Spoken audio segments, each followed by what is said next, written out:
A grain as big as a hen's egg. A story about wisdom and how to live. Leo Tolstoy. One day, some children found, in a ravine, a thing shaped like a grain of corn, with a groove down the middle, but as large as a hen's egg. A traveller passing by saw the thing, bought it from the children for a penny, and taking it to town, sold it to the king as a curiosity. The king called together his wise men and told them to find out what the thing was. The wise men pondered and could not make head or tail of it, till one day, when the thing was lying on a window-sill, a hen flew in and pecked at it till she made a hole in it, and then everyone saw that it was a grain of corn. The wise men went to the king and said, "It is a grain of corn."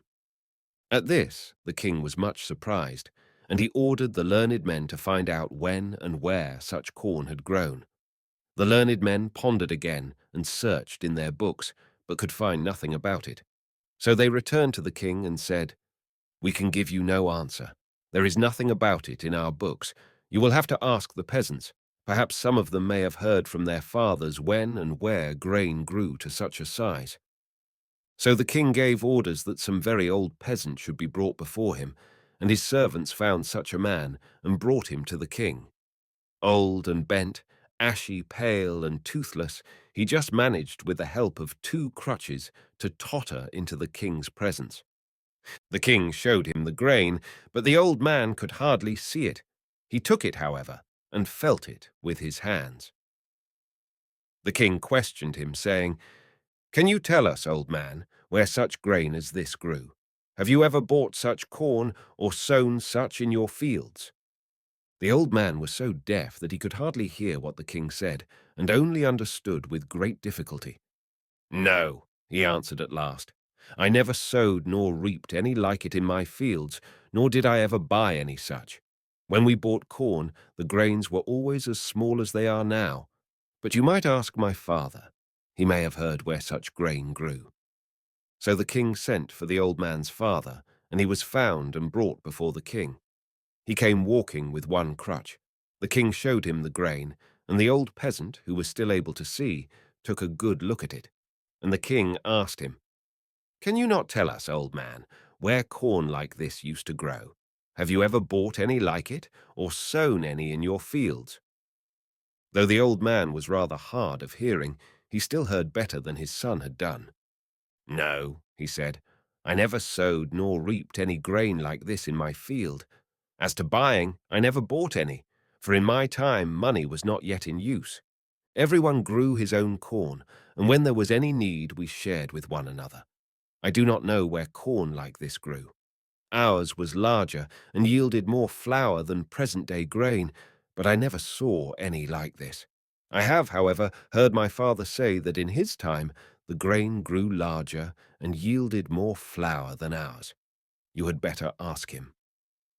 So the king sent for this old man's father, and they found him too, and brought him before the king. He entered walking easily and without crutches. His eye was clear, his hearing good, and he spoke distinctly. The king showed him the grain, and the old grandfather looked at it and turned it about in his hand. "It is long since I saw such a fine grain," said he, and he bit a piece off and tasted it. "It's the very same kind," he added. "Tell me, grandfather," said the king, "when and where was such corn grown? Have you ever bought any like it, or sown any in your fields?" And the old man replied, "Corn like this used to grow everywhere in my time. I lived on corn like this in my young days and fed others on it. It was grain like this that we used to sow and reap and thrash."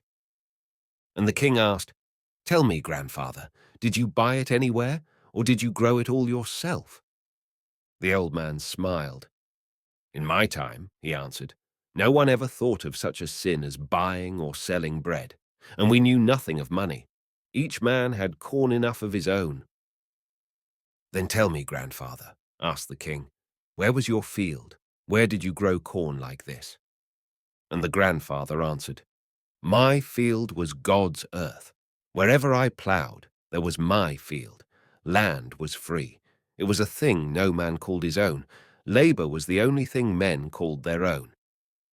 "Answer me two more questions," said the king. "The first is, why did the earth bear such grain then, and has ceased to do so now? And the second is, why your grandson walks with two crutches, your son with one, and you yourself with none? Your eyes are bright, your teeth sound, and your speech clear and pleasant to the ear. How have these things come about?" And the old man answered, "These things are so, because men have ceased to live by their own labor and have taken to depending on the labor of others. In the old time, men lived according to God's law. They had what was their own and coveted not what others had produced.